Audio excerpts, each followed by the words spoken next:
sebelumnya kita kenalan dulu ya. Nama saya Rizky Aritanisa Putri, di sini selaku konselor Mbak. Ini dengan Mbak siapa? Saya dengan Destika Ramadhani, biasa dipanggil Tika, Mbak. Mbak Destika. Mbak Destika perjalanan dari rumah atau gimana? Iya, perjalanan dari rumah, Mbak. Oh, tahu di sini ada menyediakan layanan konseling atau dari mana, Mbak? Saya tahu dari sosial media, Mbak. Oh, Dari sosial Instagram. media. Oh, Instagram. Mbak Tika sebelumnya apakah sudah pernah melakukan sesi konseling? Baru pertama ini, Mbak. Baru pertama kali ini ya? Iya, benar. Oke, baik. Maka dari itu saya jelaskan sedikit ya terkait proses konseling ini, Mbak. Jadi Mbak, prosesnya akan kita lakukan 1 kali 45 menit, yang mana di sini Mbak Tika bebas untuk menceritakan apa saja yang ingin Mbak ceritakan. Dan jangan takut Mbak, apabila informasi yang itu private atau apa, Mbak jangan khawatir, kami nggak akan membocorkan kemanapun. Iya. Baik, kalau seperti itu, kita mulai Mbak Tika sesi konselingnya. Baik.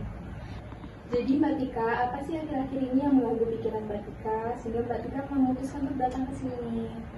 Saya merasa nggak sebaik teman-teman saya. Mereka terlihat aktif, kayak bergaul di kelas.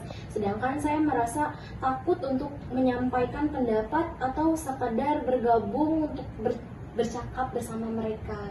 Oh, jadi di sini Mbak Tika ini nggak percaya diri ya? Ya, benar, kurang percaya diri. Kurang percaya diri. Oke, boleh diceritakan lebih terperinci gimana sih perasaannya? Apa yang ngebuat Mbak Tika tuh nggak percaya diri gitu?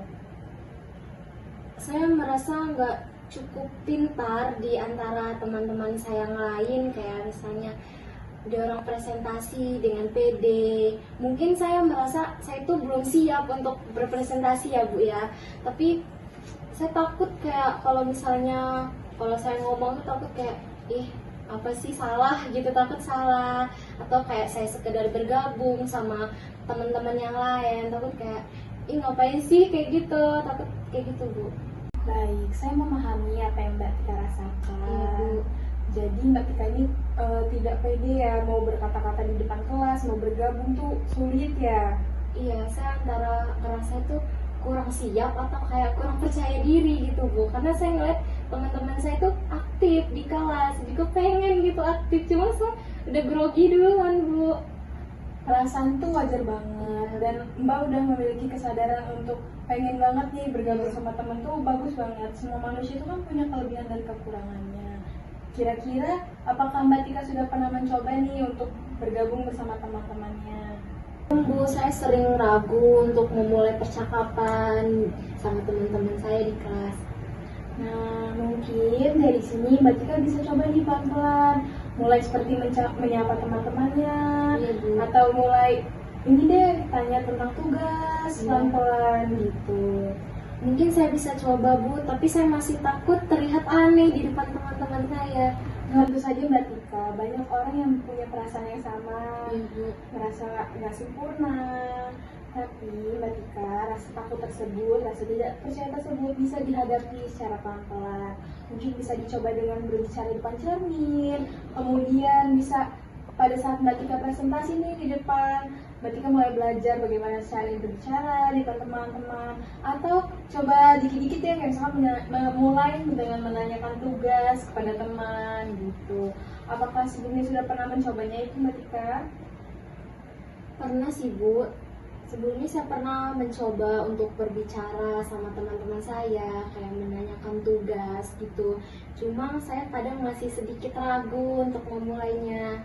Itu udah pernah saya coba Bu.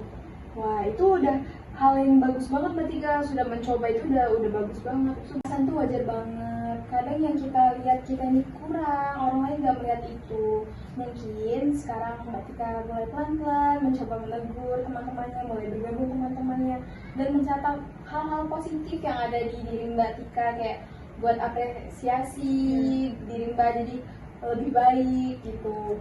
Nah juga Mbak harus mencari nih kelebihannya apa. Mungkin dari situ Mbak Tika bisa lebih percaya diri. Kira-kira kelebihan Mbak Tika apa nih kalau aku boleh tahu? Saya cukup teliti Bu untuk mengerjakan tugas. Saya kadang kalau misalnya tugas banyak itu sering kepikiran, jadi selalu mengerjakan dengan ini. Nah, itu kelebihan sangat bagus. Berarti Mbak Tika nih bisa memanfaatkannya saat bekerja kelompok, bisa saling yang untuk mengingatkan, dan juga berkontribusi yang aktif di dalam kelompoknya itu udah bagus banget. Baik Bu, saya akan mencoba hal-hal kecil yang Ibu sarankan. Nah, itu udah langkah yang baik, udah bagus banget. Saya berterima kasih banget Mbak Tika sudah mau berbagi ceritanya pada hari ini. Ya Bu, Nah, Mbak Tika, apakah masih ada yang ingin diceritakan? sudah Bu, sudah cukup. Oke, mengingat waktu yang sudah kita sepakati sudah cukup Iya. ya pada hari ini. Apabila Mbak Tika masih ada yang ingin ditanyakan atau masih perlu bercerita kepada saya, mungkin bisa kita lanjutkan bisa di pertemuan selanjutnya. Ya, terima kasih Bu sudah memberikan saran. Saya sudah termotivasi buat kedepannya bagaimana saya akan berinteraksi sama teman-teman saya di kelas. Ya, sama-sama Mbak. Saya juga ikut senang. Tetap semangat ya. Dan juga berteman lagi sama teman-teman yang lain supaya lebih semangat lagi kuliahnya. Oke. Baik Bu, terima kasih ya Bu. Ya, terima kasih Mbak.